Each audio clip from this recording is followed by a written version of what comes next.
ei hun am obaith I, ef yw fy hael fy nerth fy nghan. Mae'n gongl fain, mae'n dir mor gryf, craig yw I mi mewn dŵr a than. Ei gariad pur, ei heddwch mawr, does ofni mi nac ymdrech nawr. Fy nghysur yw fy holl yn oll, Anghariad Crist mae'n sicrwydd I.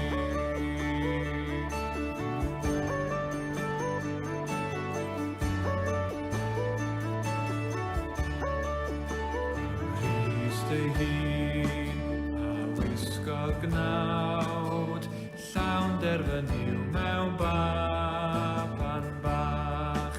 Mae'n anreg serch, mae'n berffaith iawn, maint y gwawd gan wir ei wlad. Nes ar y groes bu farw ef, gan lwyr fodlon I llyd y nef, gan stroddwyd arno bob un bai, yn angau Crist mae mywyd I.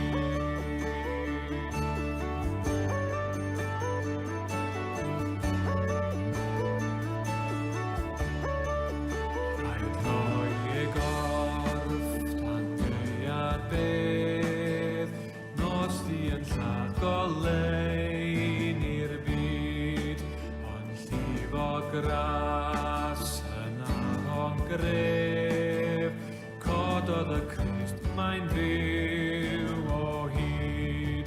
Trasau mewn bydd ei goliau ffri, mae pechod wedym gollwng I.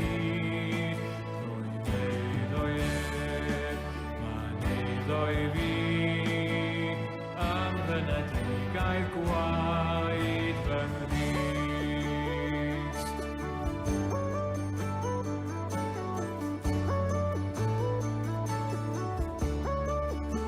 Nid ei o gwyf, does ofni'r bedd, dyma yw'r grym sydd yno fi.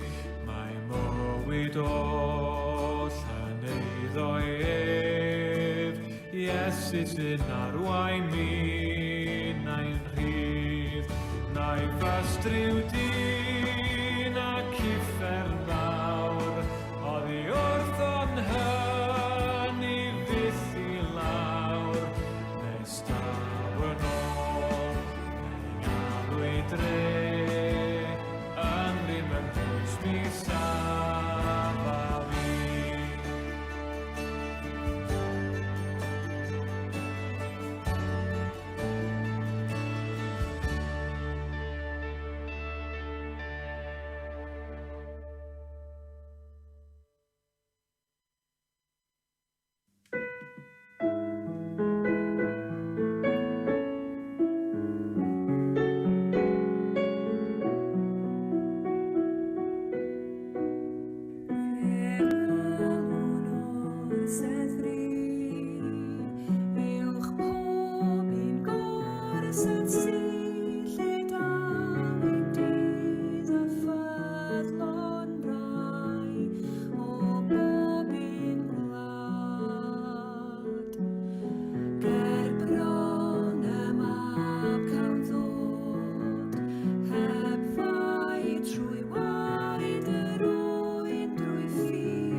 Crist ei hun, hangobaith i, ef yw fy hael fy nerth fy nghan. Mae'n gongl fain, mae'n dir mor gryf, craig yw i mi mewn dŵr a than. Ei gariad pur, ei heddwch mawr, does ofni mi nac ymdrech nawr. Fy nghysur yw, fy holl yn oll, Anghariad Crist mae'n sicrwydd i.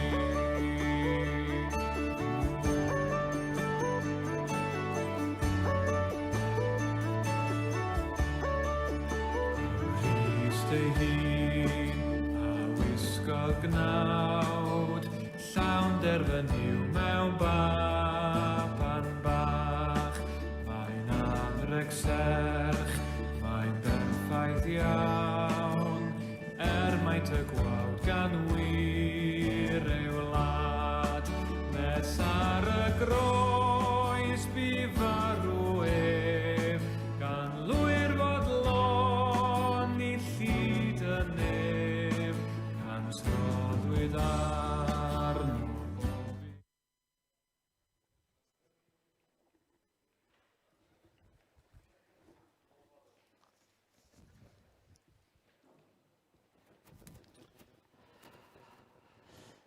Bore da a chroeso chi gyd yma. Mae'n dda bod ni'n cael dod ynghyd ar gyfer trydydd cyfarfod llawn o'r Cynhadledd.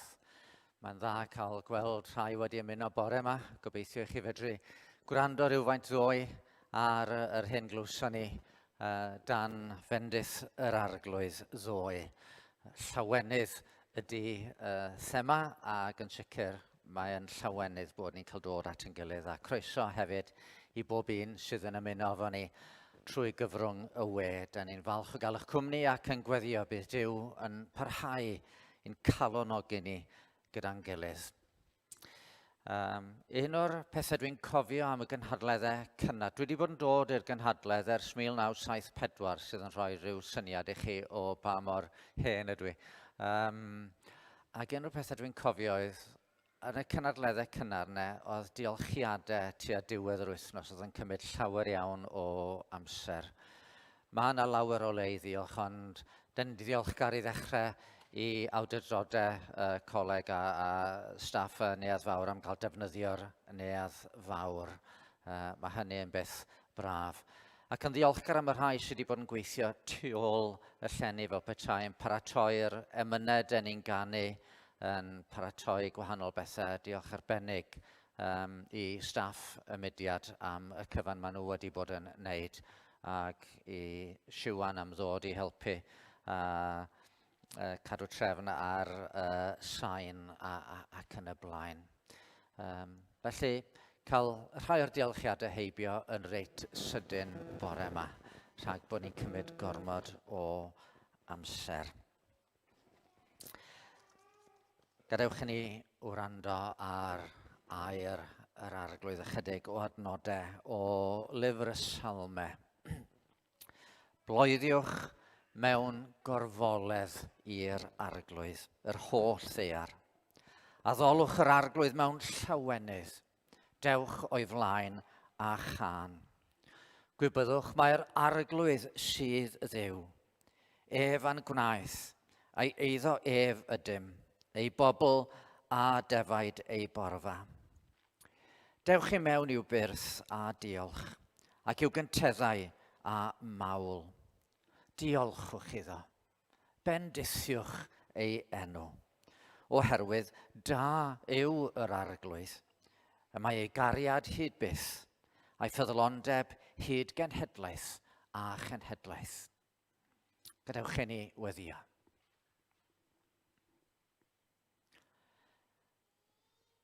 Arglwydd ein Duw, yn ôl yr anogaeth da ni wedi ei gael trwy y salm fach yna. Da ni'n dod ger dy fron i ganmol dy enw di, i lawenhau yn y ffaith dy fod ti yn y Dduw sydd yn goruwch lywodraethu a'r bob dim, ar y bydysawd, a'r amser, ar bob un ohono ni fel unigolion. A dyn ni ddiolchgar o ddiwn tad, mae Duw da o'i ti. Duw trigarog a graslon, hwyrfrydig i lyd a mawr o drigarogrwydd.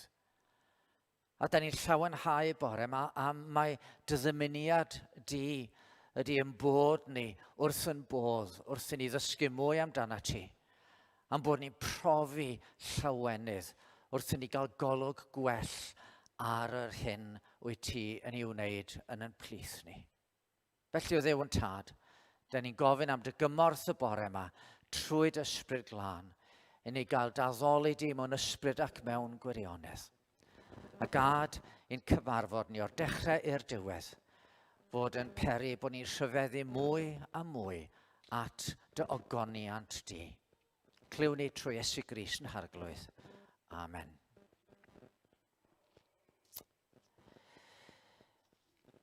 Tydi yn rhyfeddod bod ni, feidrolion bach sydd fel morgrug ar wyneb y ddaear, yn cael cyfarch ein Duw gogoneddus, arglwydd ar arglwyddi a brenin y brenhinoedd. Gadewch i ni ganu efo yn gilydd. Ti yr hwn wran dewi weddi, a ta ti y daw pob cnawd. Llefydd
Wel, da ni wedi arfer efo rhaglenni teledu cael breaks ar gyfer hysbysebion a hysbyseb sydd ganddon ni y bore yma wrth ni wahodd rhywun i siarad. Bore yma, da ni yn gwahodd Emyr i ddod lawr i ddeud gair wrthon ni. Dyma ni, Emyr wedi bod yn eistedd reit yn y cefn fan'na, so'n gorfod teithio'r holl ffordd lawr.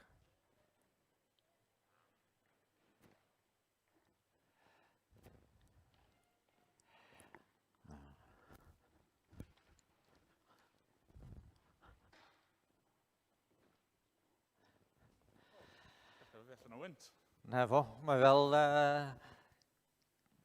cyrchu rhywun i gael y gader neu'r goron yn yr eisteddfod. Ni am beidio bwco o blaen llaw. Dysgu gwers ar eich i reich lan y top. Ie. Croeso Emyr. Yldi egluro, rhagom bod chi ddim yn gwybod pwy ydi Emyr, yldi di ddeud gair am pwy wyt ti a be wyt ti'n neud felly?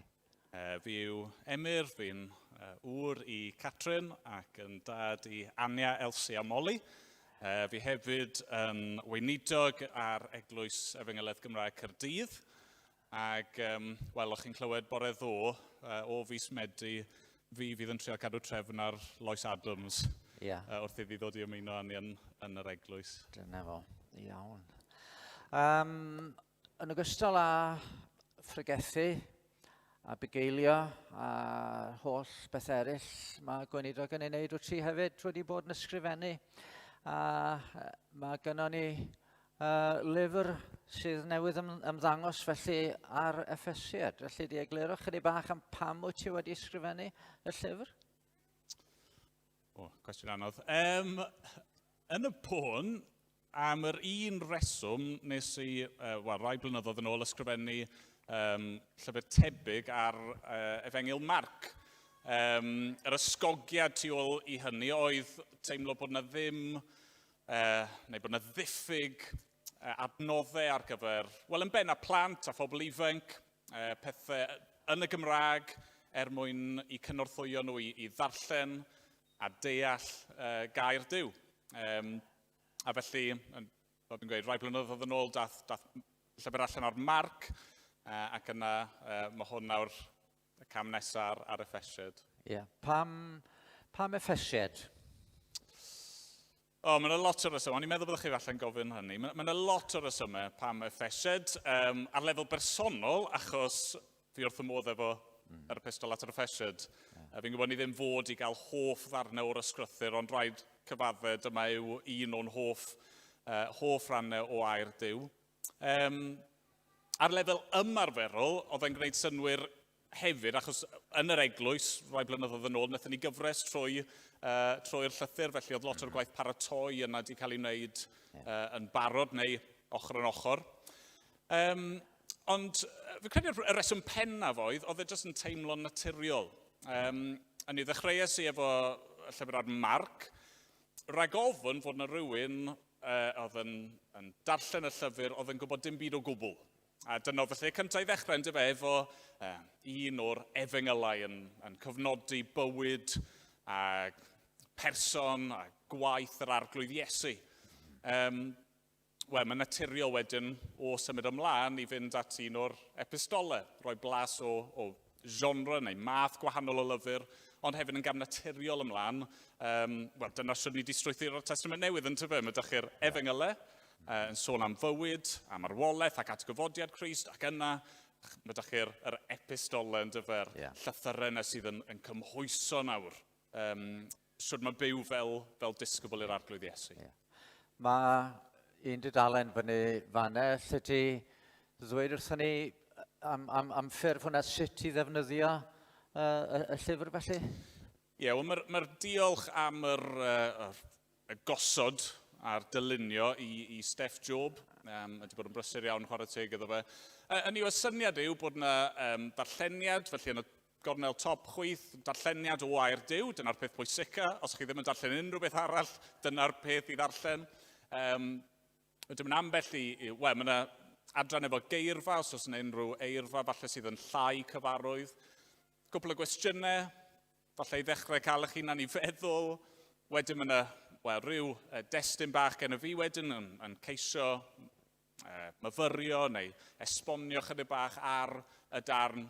A wedyn cwpl mwy o gwestiynau a awgrym o rhywbeth i weddi. A'r syniad oedd, byddwch chi'n gallu darllen hwnna yn ddigon rwydd mewn diwrnod yn y bore neu gyda'r nos, pethau i feddwl am, pethau i weddio a myfyrio ar gair Duw. Diolch yn iawn, diolch yn iawn. A mae'r llyfr ar gael. Da ni fel arfer efo stondin lyfraethau eang yn y Cynhadledd eleni. Mae yna stondin lyfrau fach fan yna. Yn cynnwys y llyfr yna hefyd cwpl o bethau eraill gan gynnwys 3 llyfr yn Saesneg, 3 llyfr yn Saesneg gan Dr Errol Davies. Nifer ohono ni wedi meddwl bod y llyfrau yma'n llyfrau gwerthfawr iawn yn egluro rhai o'r pethau sylfaenol am y ffydd. A wedyn hefyd mae llyfr newydd o emynau Noel Gibbard yna, sydd eto'n rhywbeth ddylen ni wneud yn fawr ohonyn nhw. Oherwydd mae rhaid i bob cynhedlaeth addoli Duw yn ei hidiom ei hunan. Da ni ddiolchgar am yr emynau o'r gorffennol, ond os da ni wedi methu a pharhau i gynhyrchu rhywbeth sydd yn clodfori'r arglwydd, mae hynny'n rhywbeth trist iawn am yn cyflwr ni. Wel, mae Noel wedi bod yn sgrifennu ar draws y blynyddoedd, a da ni ddiolchgar am hynny. Os yna unrhyw beth arbennig, mae hwn yn out of the blue felly, unrhyw beth arbennig ddylen ni fod yn gweddio naill ai amdana ti neu am yr eglwys yng Nghaerdydd? Wel, byddwn ni'n cael help i gyda trefnod loes yn amlwg, fel wedi gweud eisoes. Mae yna'n gwestiwn anodd iawn i ateb.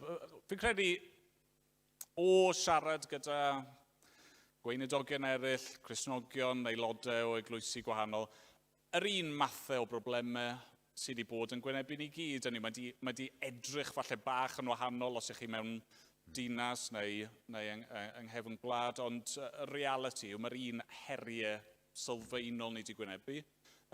Felly, gweddio am arweiniad a doethineb wrth i ni wynebu cyfnod nawr eto newydd ansicr.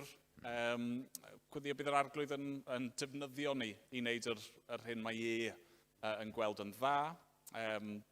Ac yn arbennig yn helpu ni i estyn allan yn fwy effeithiol yn rhannol pan mae loes yn ymuno â ni. Mae yna heriau yn does fel eglwysi, fel Cristnogion i weld y ffordd ymlaen, ond mae yna berygl fyna bod ni'n mynd yn hynod o ynysig a jyst meddwl, swn ni'n cael pobl nôl i'r cyfarfodydd, swn ni yn adeiladu neu'n ail-adeiladu Cristnogion yn ei ffydd. Mae hynny mor bwysig, ond mae eisiau ni hefyd cadw'n golwg ar y Comisiwn Mawr yna'n does i fynd ac i wneud disgyblion. Diolch yn iawn. Diolch yn iawn.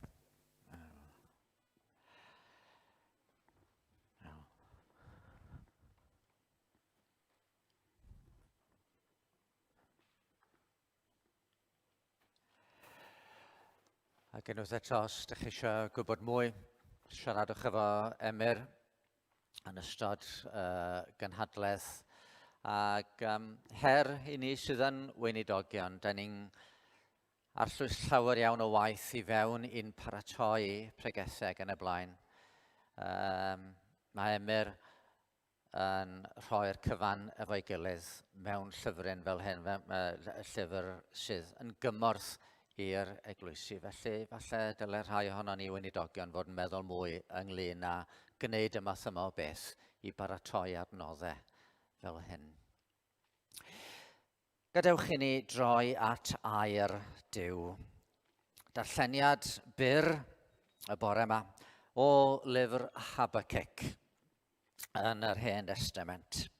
Os ydych Beiblau gynnwch chi, falle bod Habacuc yn fwy anodd i ddod o hyd iddo fo na rhai llyfrau, ond mae'n lyfr bach, 3 pennod, ond llyfr gwerthfawr tu hwnt. A da ni troi at benod olaf llyfr Habacuc, y 3 benod, a darllen yr 3 adnod olaf, adnod 17. Yn gefndir mi oedd Habacuc, doedd o ddim yn deall be oedd yn digwydd. Oedd o ddim yn deall pam bod y gelyn yn ymosod ar Israel. Oedd o ddim yn deall pam bod Israel yn y fath gyflwr. A mae'n trio holi cwestiwn gan Dduw, a mae Duw yn rhoi ateb nad yw ddim yn ddisgwyl. Bod pethau'n mynd i fod yn waith, bod gelynion yn mynd i ddod, bod Babylon yn mynd i ddod, a choncro'r wlad. A Habacuc yn dod i'r pwynt lle mae o yn gorffen yn dweud, wel, Duw ydy'r arglwydd. A mae'n gorffen fel yn y ffordd hyn, adnod 17. Nad yw'r ffigysbren yn blodeuo, ac nad yw'r gwynwydd yn dwyn ffrwyth. I'r cynheuaf olew ballu, ac nad yw'r meisydd yn rhoi'r bwyd. I'r praidd arfod o'r gorlan, ac nad oes gwartheg yn y beidau. Eto, llawen uchaf yn yr arglwydd, a llawen haf yn yw fy iachawdwriaeth. Yr arglwydd Dduw yw fy nerth, Gwnaf yn rhaid yn ysgafn fel ewig, a phar i mi rodio uchelfannau. I'r cyfarwyddwr gydag offerynnau llenynol. Gweddi nid jyst i Habacuc, ond i bobl yr arglwydd ymuno yn ddi. Gadewch i ni droi at Dduw mewn gweddi, gadewch i ni weddio.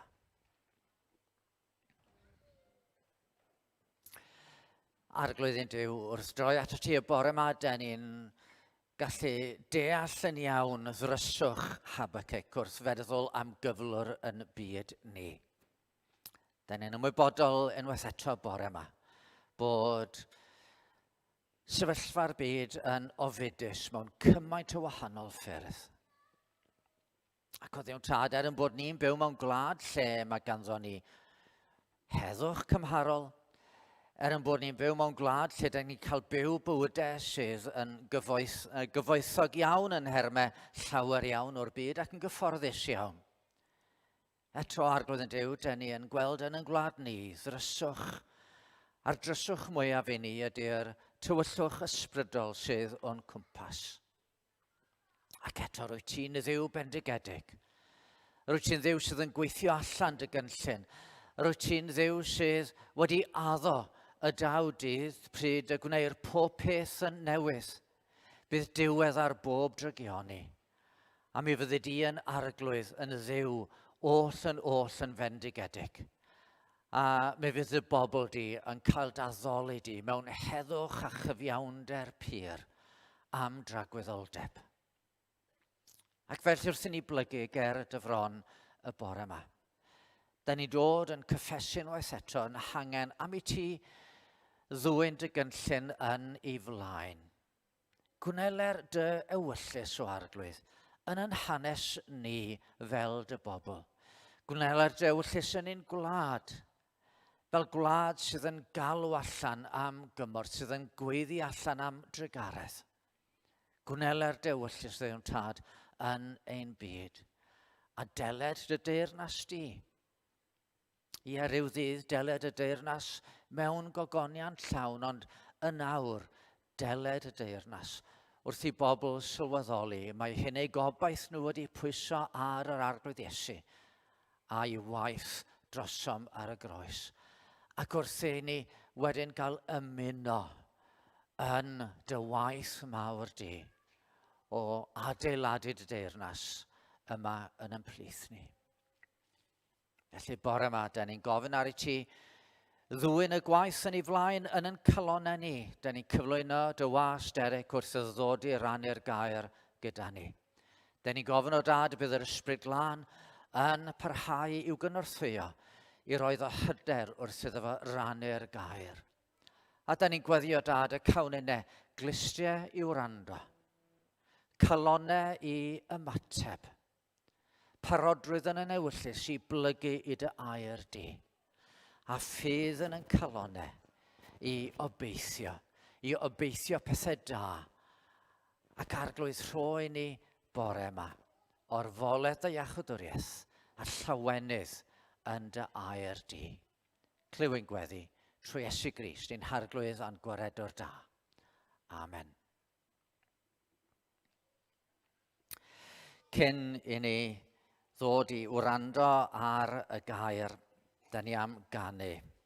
Arglwydd, tyrd a llefara di.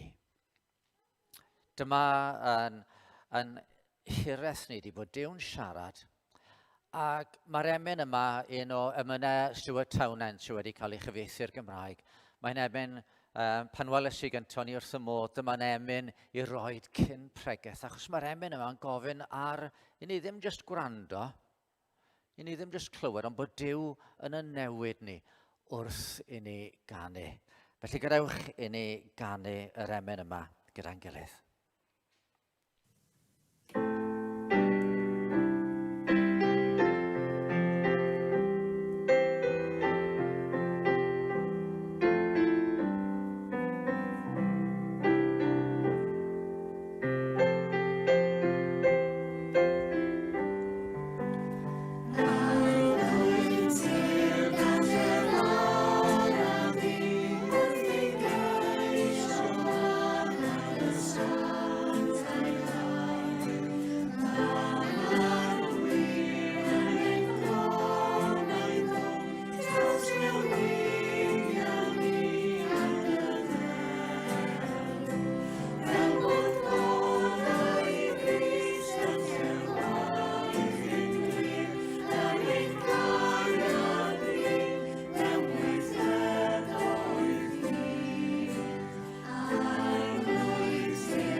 Gai nodi unwaith eto, fel dwi wedi gwneud ar dechrau pob un, mae yna taflenni, nid jyst i'r rai ysgol gynradd, ond i pobl ifanc ac oedolion, gallwch chi llenwi wrth wrando'r pregeth os dyw hwnna'n help, ond falle'r prif bwriad yw ar ôl y pregeth, gallwch chi trafod nhw a nodi beth sydd wedi taro chi a gobeithio bod y taflenni yn help i wneud hynny. Nawr, mae rai o'n chi'n dod am y tro cynta, falle ddim di clywed beth sydd wedi bod cynt. Dwi yn gobeithio bod y pregethau yn sefyll ar ben ei hunan, bod na bydd yn y pregeth, ond gai awgrymu, maen nhw'n well fel cyfres, hynny yw maen nhw'n adeiladu ar ei gilydd, a byna bydd o gwrando arnyn nhw gyd. Nawr, beth ni wedi wneud hyd yn hyn? Yn y bregeth gyntaf, wnaethon ni cluro'r tir fel petai, a gweld y lle i lawenydd a tristwch yn y bywyd Cristnogol. A rhan mawr o cael bod yn llawen yw gallu delio efo tristwch yn y ffordd mae Duw eisiau ni wneud. Wedyn, ddoi, eithon ni delio eto efo llawenydd fel ffrwyth yr ysbryd glân.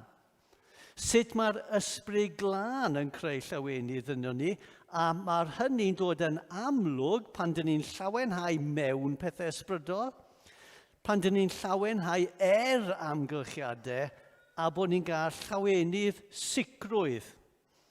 A nes i nodi fel sail cadarn llawenydd y Cristion yw bod e'n gallu deud y 4 gair yna, rwy'n iawn gyda Duw. A beth bynnag arall sy'n digwydd ar y ddaear yma, wel, rwy'n iawn gyda Duw. A dyna sail i lawenydd e. Sut mae'r Cristion i adeiladu ar y sail? Gyda ni'r tir a'r sail. Dyn ni eisiau adeiladu arno fe nawr. Sut mae'r Cristion i adeiladu ar y sail? Pa llawenydd mae'r Cristion fod cael? Wel, yr ateb yw llawenydd Crist. Mae e'n Gristion. Mae e'n dilynwr i Iesu. A mae'r Cristion i fod profi yr un llawenydd yn ath Iesu profi. Nawr, i esbonio beth dwi'n meddwl, dyn ni'n edrych ar Ioan pennod 17 ac adnod 13. Na i darllen yr adnod i gyd i chi, dim ond darn perthnasol sydd ar y sgrin. Fel hyn mae'r adnod i gyd. Iesu'n gweddio ar y tad.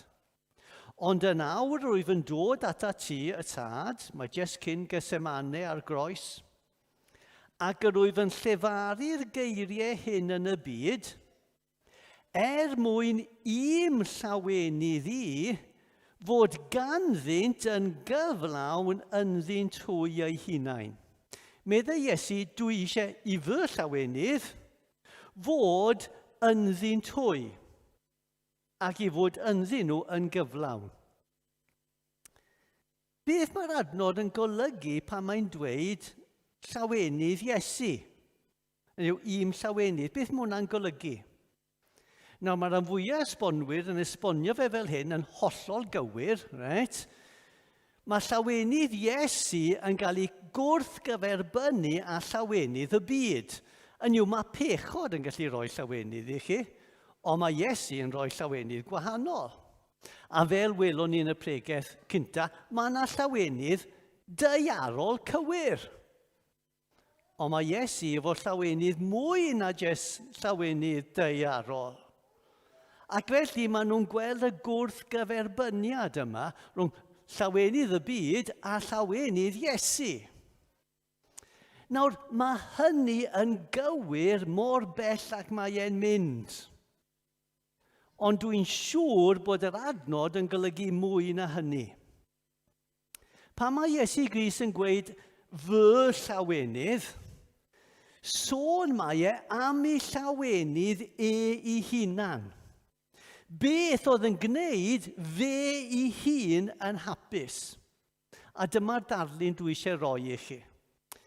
Os mynd nôl tipyn o flynyddoedd nawr, i diwrnod yn priodas ac ni'n priodi efo Llio, a'n bes man oedd Cef fy mrawd, ac os chi'n nabod oedd e'n blynyddoedd maith cyn bod e'n priodi, syndod i bawb. Right?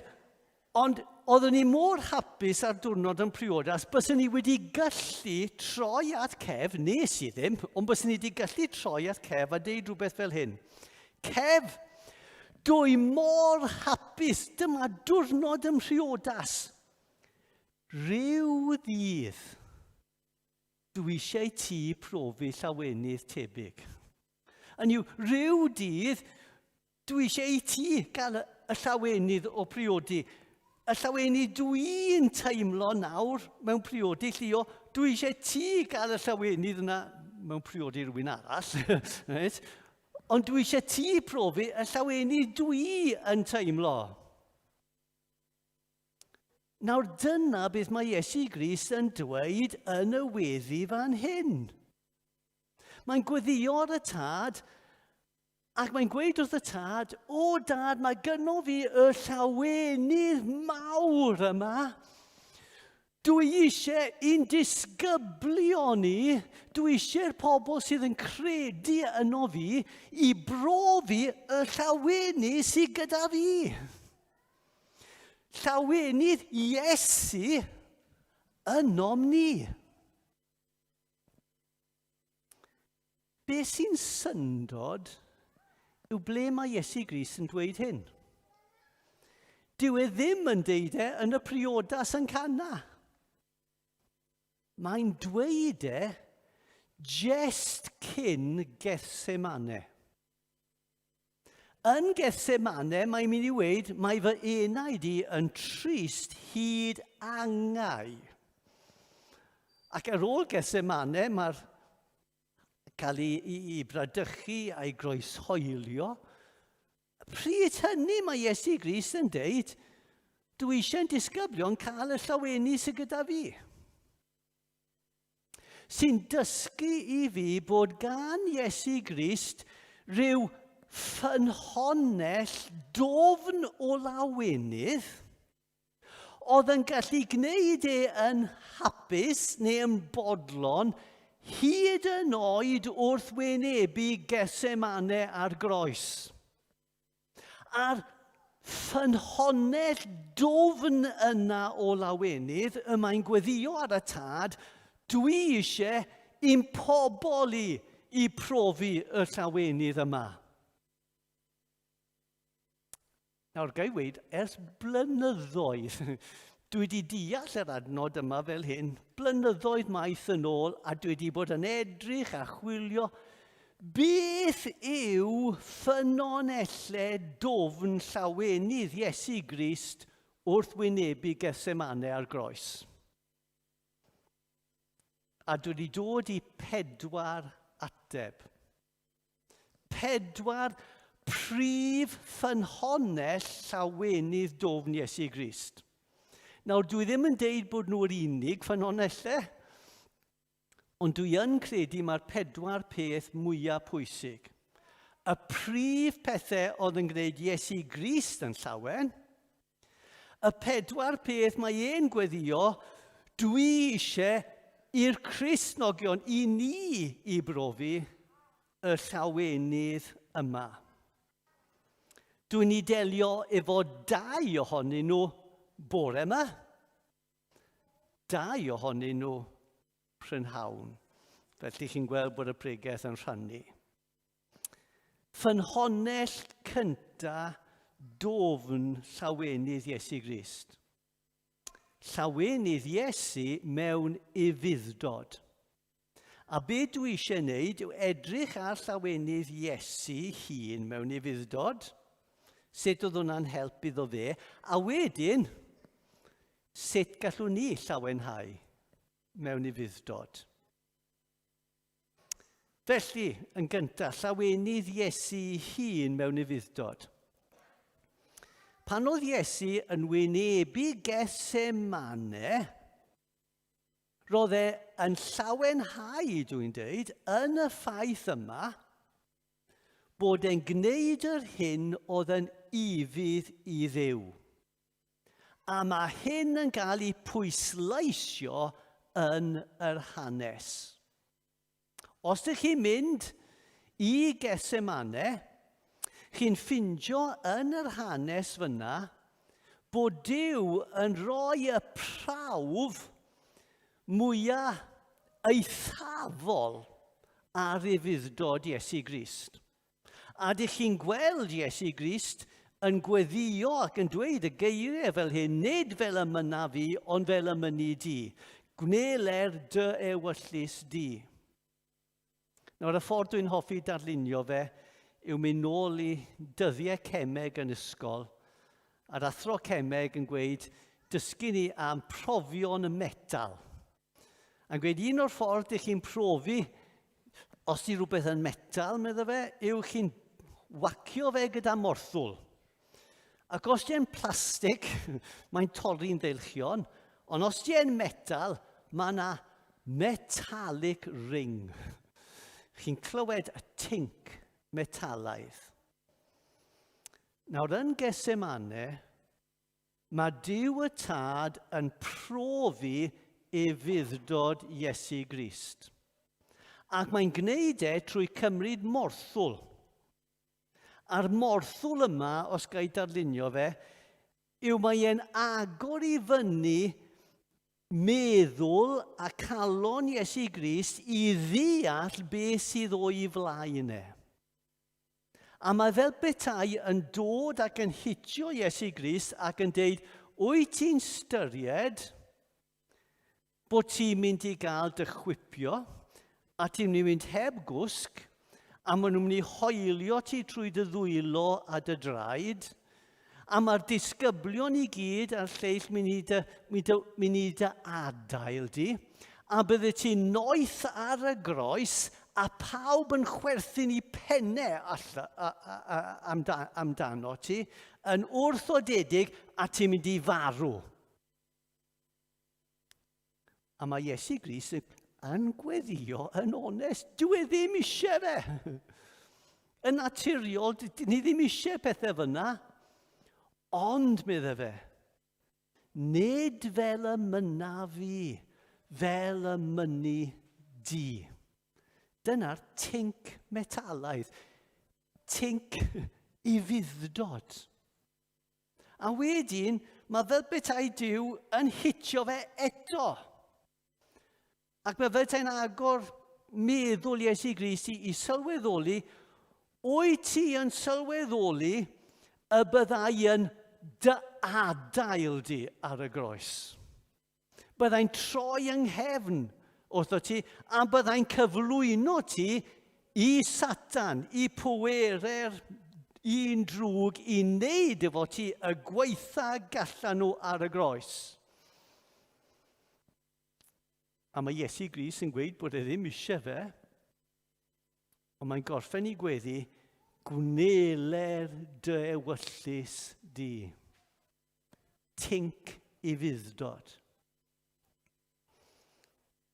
A wedyn, mae Duw yn cymryd y morthwl eto.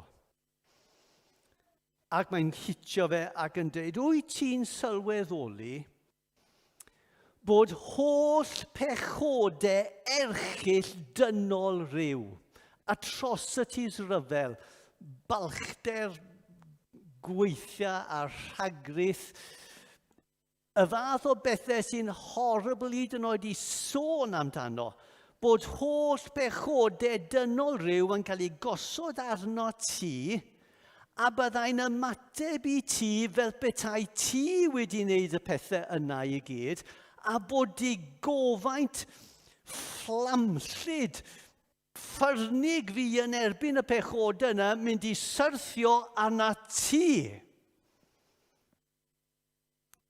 A mae Iesu Grist, dwi ddim eisiau fe, ond mae'n gorffen i gweddi, gwneler dy ewyllus di. Tinc metalaidd efuddod. Y pwynt dwi'n wneud yw hyn. Yn Gesemane, yn fan hyn, bod e'n wynebu'r holl pethau ofnadwy yma, roedd e'n llawenhau yn y ffaith yma, dwi'n ufuddhau i Dduw. Ac mae eisiau i ni profi'r efuddod yma. Mynd yn ôl i pennod 15 o Ioan, Iesu Grist yn siarad ar disgyblion jes cyn y weddi, jes cyn Gesemane. Ioan 15 ac adnod 10 ac 11. os cadwch fy ngorchmynion, fe arhoswch yn fy nghariad.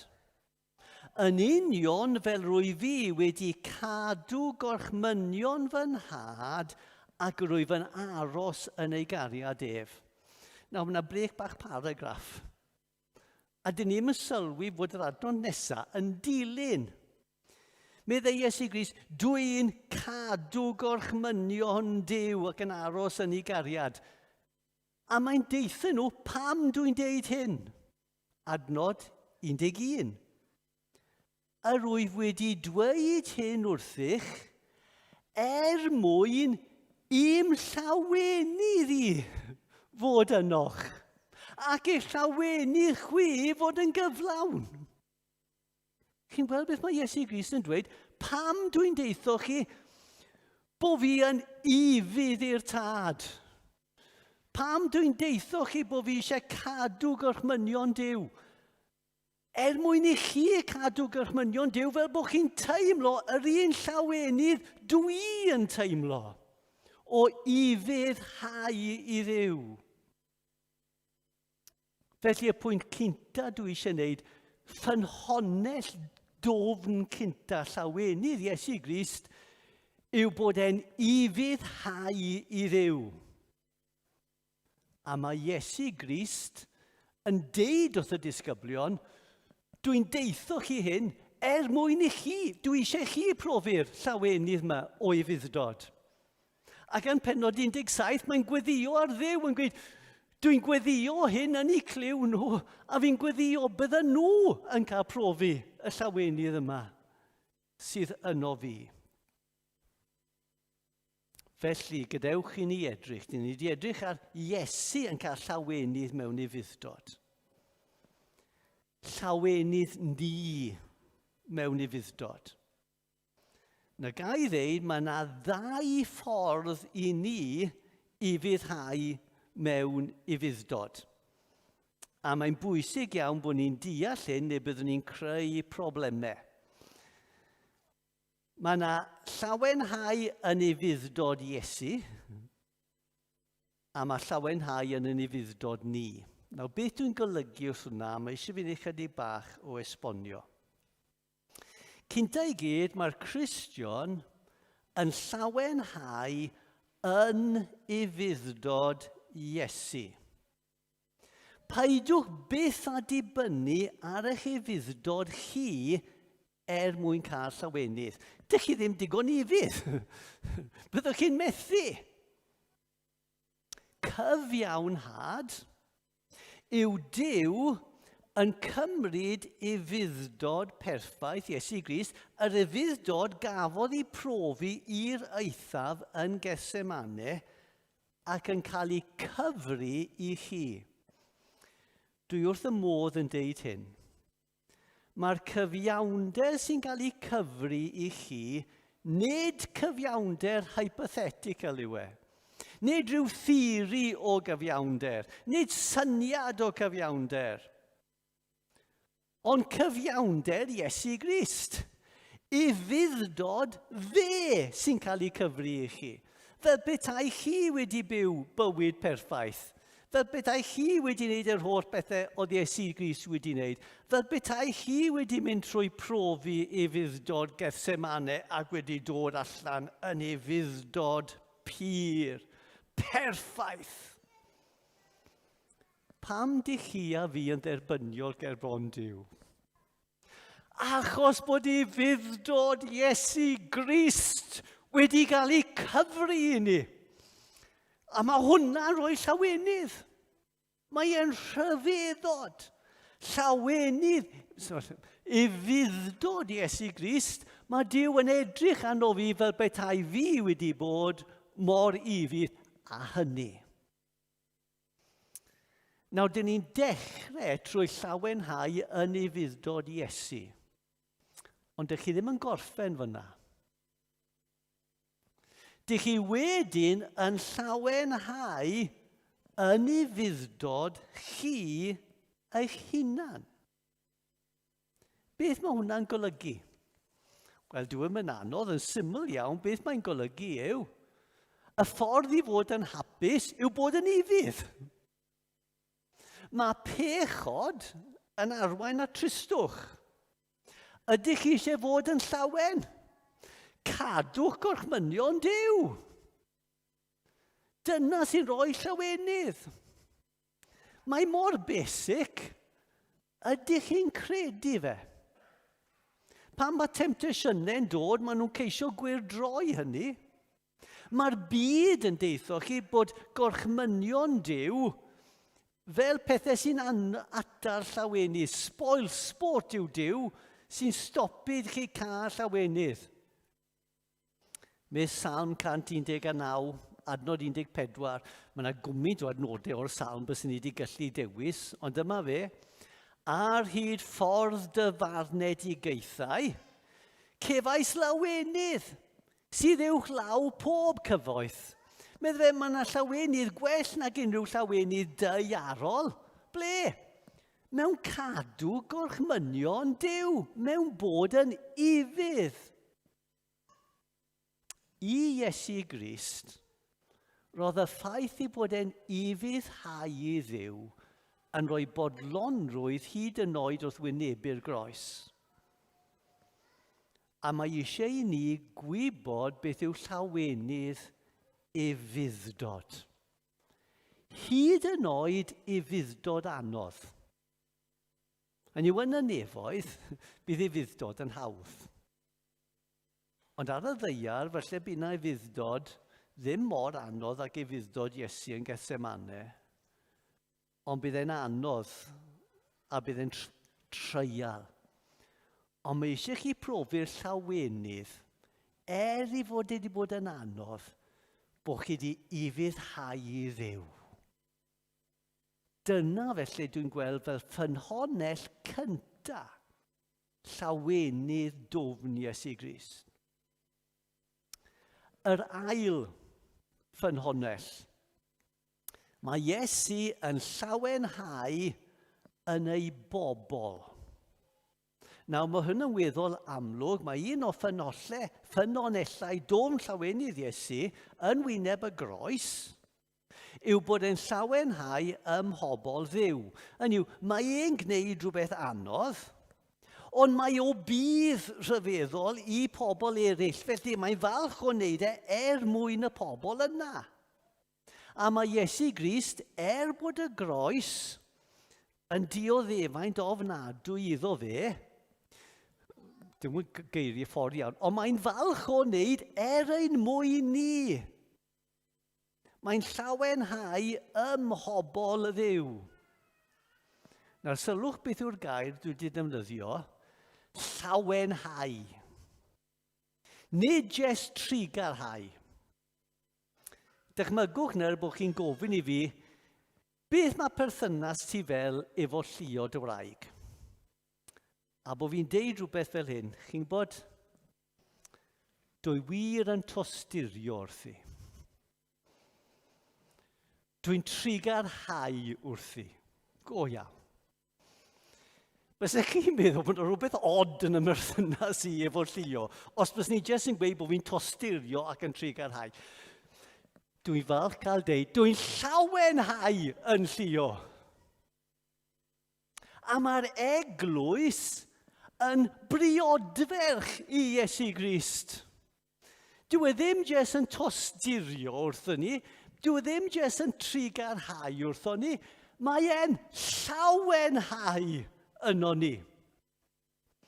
Clywch yr adnod yma, un enwog, Sephania, pennod 3, adnod 17, yn disgrifio agwedd Duw tuag at ei bobl.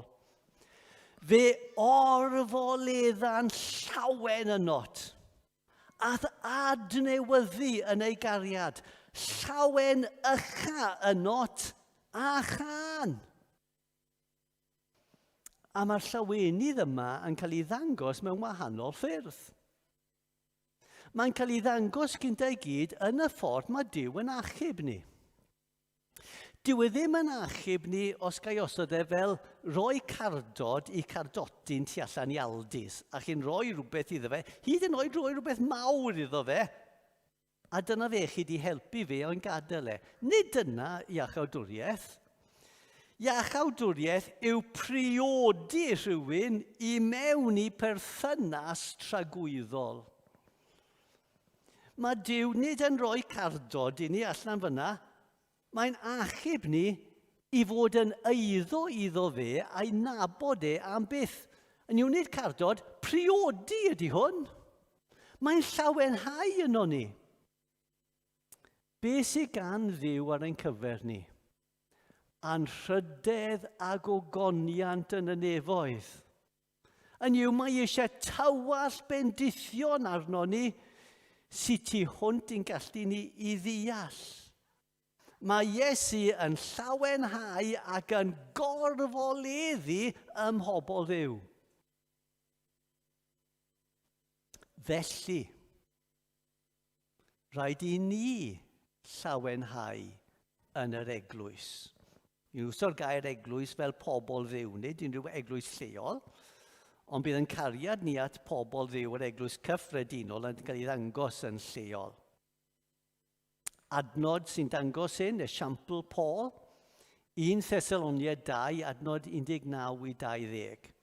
Mae Paul yn gwybod beth yw'r llawenydd o gan Iesu Grist ym mhobol Dduw. Clywch y geiriau. Canis pwy yw ein gobaith a'n llawenydd. A'r goron, yr ymffrostiwn yn ddiger bron ein harglwydd Iesu ar ei ddyfodiad.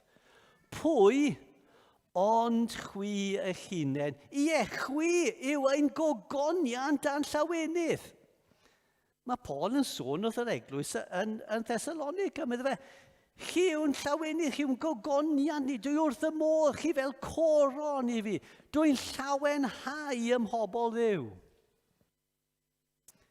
Sut allwn ni lawenhau ym mhobol Dduw? Dwi eisiau dweud 3 peth wrthoch chi, helpu chi wneud. Cynta, perthyn. I lawenhau ym mhobol Dduw yn gynta I gyd rhaid chi perthyn iddyn nhw. Rhaid I chi eich hunan ddod yn Gristion. A fi'n gobeithio bod pob un sydd wedi dod yn Gristion fan hyn yn teimlo y fraint a'r anrhydedd o fod fe, I bechod, I wendid, bod ddim yn bwysig, y syndod bod yn cael dod yn un o blant Duw ac wedi mabwysiadu. Os ydych chi ddim yn teimlo hynny, fi'n gweud mae yna rhywbeth yn bod. Mae yna fraint. Sut yn y byd dwi wedi cael perthyn I pobol Dduw? Perthyn cynta I gyd. Yn ail, cymdeithas. Os ydych chi eisiau llawenhau ym mhobol Dduw, rhaid I chi ymroi o ddifri I pobol Dduw. Os ydych chi'n rhyw ymroi half-hearted yw'r llawenydd gewch chi ganddyn nhw. Nawr, mae gen i'n hoff disgrifiad o gymdeithas, ymddeiriadau I Eglwys Aberystwyth, achos fi wedi gweud gwmynt o weithiau mewn Eglwys Aberystwyth, maen nhw eisiau gwybod off by heart erbyn hyn. Da iawn os ydyn nhw. Fy holl disgrifiad o cymdeithas yw hyn, cymdeithas pen glin, wyneb ac ysgwydd. Beth mae hwnna yn golygu? Fi'n edrych ar y sgrin, pan dwi'n edrych ar y monitor I, dyw'r ysgwydd ddim yn amlwg, ond mae gyda chi. Reit, beth mae hwnna'n meddwl? Cynta I gyd, cymdeithas pen glin. Beth mae hwnna'n golygu? Mewn cymdeithas, dych chi'n pen glin wrth pen glin yn addoli. Yn yw fi'n dychmygu, ddim rhaid chi fod yn llythrennol, bod chi'n penglinio I weddio. A bod chi penglin wrth penglin, bod chi'n cyd addoli. Os ydych chi eisiau cymdeithas yn yr eglwys, dych chi'n mynd yno yn gyson I weddio gyda'r gilydd, I wrando pregethau gyda'i gilydd, I ddarllen gair Duw gyda'i gilydd, I canu mawl I Dduw gyda'r gilydd. Dych chi'n cyd addoli. Pen glin wrth pen glin yn cyd addoli. a dylech chi ymroi iddo fe. Ond wedyn mae cymdeithas wyneb yn wyneb. Hynny yw bod yna rhannu nawr, nid jyst y ddoi yno chi efo'ch gilydd yn pwyntio at Dduw, ond chi'n troi i wynebu'ch gilydd a dych chi'n dechrau rhannu. A dych chi'n rhannu'ch anawsterau, a'ch brwydron a'ch helps. A dych chi'n helpu eich gilydd achos ych chi'n dod i nabod eich gilydd. Yn yw'ch chi'n rannu'ch bywyd ysbrydol. Nawr mae cymdeithas mewn eglwys fel wneud cacen. Ga i ddeud, dwi erioed yn y mywyd wedi wneud cacen. Ond gyda cacen, dwi'n cymryd bod chi'n goffod cymysgu gyd y defnyddiau efo'i gilydd. Yn yw, mae yna wyau. Pan nes i wneud hwnna Aberystwyth, dyma Llion gweithio fi nes i iwso'r ingredients anghywir. Ond wy, blawd, menyn, chi'n cymysgu nhw. A rhaid i pob darn, rhaid i daioni pob darn cyffwrdd gyd y darnau eraill. Mwyn i nhw gyd gwneud i waith a chi'n cymysgu nhw mewn. Felly mae eglwys i fod.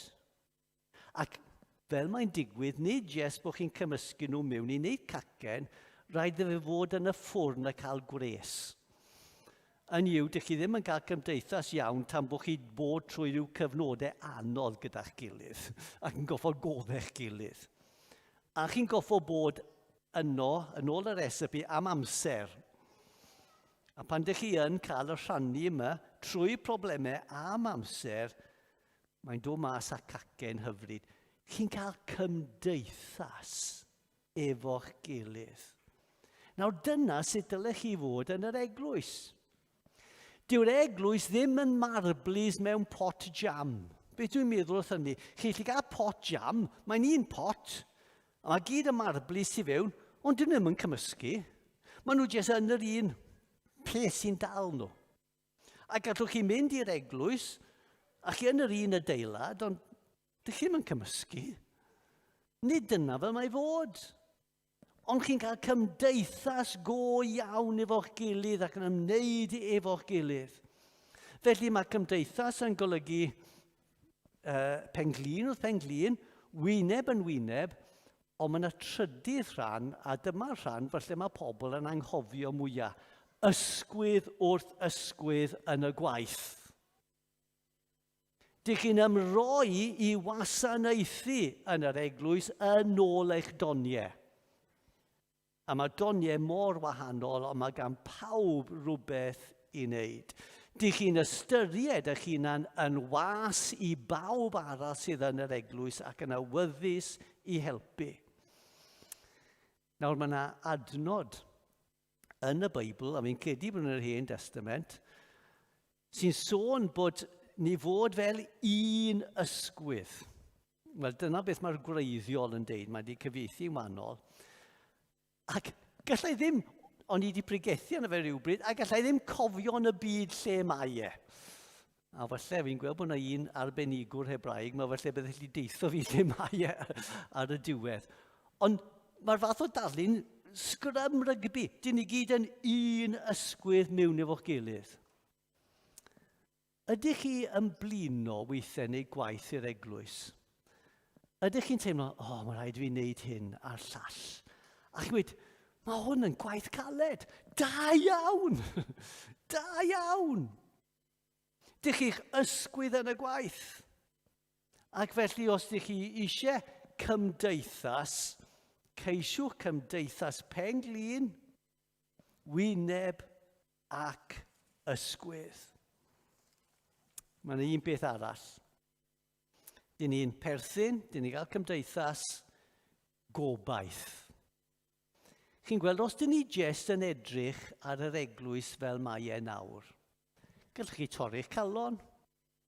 Dyn ni ddim yn gweld llawer o bobl yn dod i'r bywyd. Mae yna cweryla fan hyn, dwi'n cwmpo i'r pechod yma, fi'n ffindio'r person yma'n anodd ymlaen efo. Reit, y darlun, wrth gwrs, sy'n dod, mae'r Testament Newydd yn sôn am yr eglwys fel deml, ond nid deml gorffenedig. nid Taj Mahal neu rhywbeth felly. Deml yn cael ei adeiladu yw e, building site yw e. A mewn building site mae yna mes, ond mae yna fywyd. A felly mae'r eglwys nawr cael ei adeiladu. A mae'n handi weithiau edrych ar y plans i weld beth bydd e fel ar y diwedd. A chi'n mynd i llyfr datguddiad, a chi'n gweld bod yr eglwys yn dod lawr o'r nefoedd fel ciwb anferth. 1400 o filltiroedd ffordd hyn a ffordd yna ac i fyny, allan o air pur ac yn crisial i gyd yn symmetrical. Hynny yw, mae'n utopia o ran cymdeithas. Mae'r cymdeithas perffaith. O ran pleser, mae'n baradwys. Mae yna gardd, a sut mae'r ddoi yn ffitio fo'i gilydd, a mae yna afon efo coed o gwmpas yr afon efo'r llwyth yn dod pob mis, ac mae'n berffaith, mae'n paradwys, Eden di colli di dod nôl. O ran perthynas efo Duw, mae'n briodas. Mae'r ddinas yma sydd hefyd yn baradwys yn briodferch i Grist, perthynas perffaith. Ond mae yna 4 gair dwi wrth y modd sy'n rhoi disgrifiad o'r eglwys sut fydd hi. Mydd datguddiad 22 adnod 11 pan mae'n sôn am y Jerusalem newydd, yr eglwys i ddod, yn dod o'r nefoedd, a gogoniant Duw ganddi. Ydych chi'n styried bydd yr eglwys a gogoniant Duw ganddi? Ydych chi'n llawenhau ym mhobol Dduw? Perthyn iddyn nhw, cymdeithas gyda nhw, gobaith, a cyd lawenhau. Psalm 106 yn dweud hyn, llawenhau yn llawenydd dy genedl a gorfoleddu gyda'r etifeddiaeth di. Yn yw, ydych chi'n llawenhau mwy as bod chi'n cyd lawenhau gyda pobl Dduw. Nawr dyna beth dwi'n meddwl yw 2 ffynhonnell cyntaf llawenydd Iesu Grist wrth wynebu Gethsemane ar groes. Mae'n llawenhau yr holl problemau bod e'n ifydd i Dduw. Mae'n llawenhau yn yr eglwys. A mae Iesu Grist eisiau ni llawenhau mewn ifyddod. Mae eisiau ni profi y llawenydd o ymroi yn llwyr i pobl Dduw. Penglin, wyneb ac ysgwydd. Os gai osod hyd yn hyn, wnaethon ni yn y pregaeth cyntaf cliro'r tir, matob i tristwch a gosod y sylfaen. Wedyn, ail pregaeth, wnaeth i gosod llawr concrit i gallu adeiladu arno. Rwy'n iawn gyda Duw. Dyn ni wedi adeiladu y 2 stafell cyntaf. Llawenydd mewn ifyddod, llawenydd ym mhobol Dduw. Nid byngalo ydy'r tŷ yma. Mae'n yfynnu grisiau. Heno awn ni'n uwch i'r 2 stafell i fyny. Amen. Wel, mae'n rhyfedd iawn. Yr emyn o'n i wedi dewis i orffen, oedd yr emyn dyn ni newydd canu. Ond, ges i checio da Steff beth yw yr emyn ola, ac mae e'n mwy addas na'r emyn o'n i wedi dewis. Achos yr un peth mae'n dod, nag yw, yn undod ni a Christ, yng Christ ei hun. Dyna lle dyn ni, y Cristion, a dyn ni'n profi yng Christ, llawenydd Christ, ynom ni. Gadewch ni felly canu yng Christ ei hun.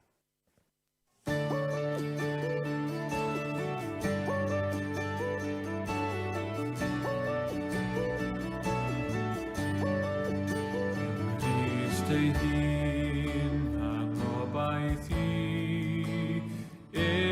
hael fy nerth fy nghan. Mae'n gongl fain, mae'n dir mor gryf, craig yw I mi mewn dŵr a than. Ei gariad pur, ei heddwch mawr, does ofni mi na cymdrech nawr.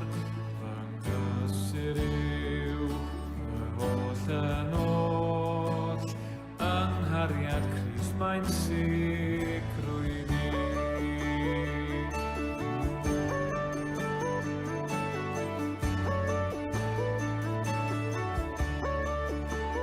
Crist ei hun a wisgo gnawd, llawn derfyniw mewn baban bach. Mae'n anreg serch, mae'n berffaith iawn, maint y gwawd gan wir ei wlad.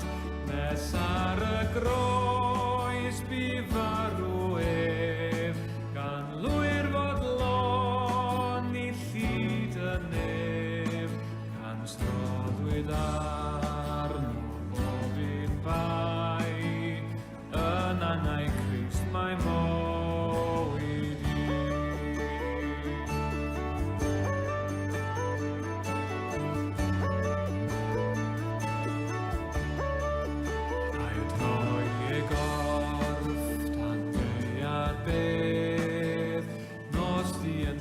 Golein i'r byd, ond llif o gras yn afon gref. Cododd y Crist, mae'n fyw o hyd, trasau mewn bydd I goliaeth ffri. Mae pechod wedym gollwng I, rwy'n eiddo ef, mae'n eiddo I fi. Ymfynedigaeth gwaed fy Nghrist.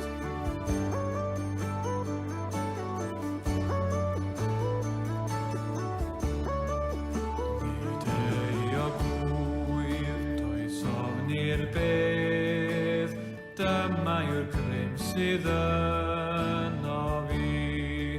Mae mywyd oll yn eiddo ef, Iesu sy'n arwain mi na'n rhydd.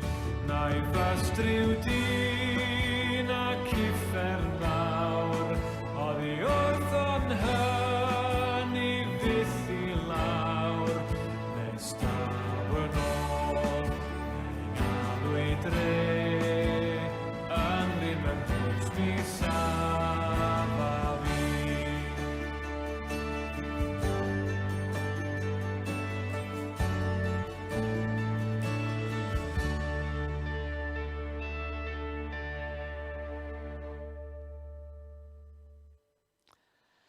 Wel, diolch I Dduw am ei air unwaith eto i'n herio ni a'n calonogi ni.